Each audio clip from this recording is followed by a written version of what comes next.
নিরবচ্ছিন্নভাবে আন্তরিকভাবে এই আয়োজনকে সফল করে তুলেছেন, তাদের প্রতি আমার আন্তরিক মোবারকবাদ। আমি বেশি সময় নিব না। আমি আপনাদের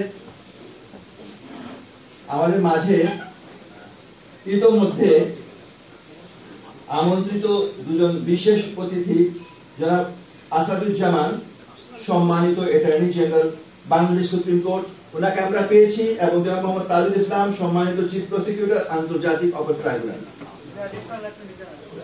অ্যাডিশনাল অ্যাটর্নি জেনারেল।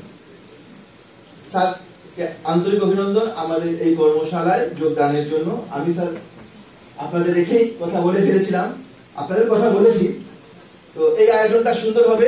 আজকে আসলে আমরা আমাদের সোনার পালা, আপনাদের কাছ থেকে আমরা বিভিন্ন সাজেশন নেব, আপনাদের পরামর্শ নেব। এই গ্রুপ এটা কিন্তু দুটো পার্টে বিভক্ত। প্রথম পার্টটা হচ্ছে ইনগুরাল পার্ট, এবং তারপর এটা হচ্ছে একটা ওয়ার্কিং সেশন। তো এই ইনগুরাল যে পার্টটা, সেখানে আমি আর বেশি সময় নেব না। আপনাদের সবার ইনপুট এই ময়মনসিংহ বিভাগকে 8টি বিভাগের মধ্যে অনবদ্য করে তুলবে, এই আমার বিশ্বাস। আপনাদের সবাইকে অনেক ধন্যবাদ।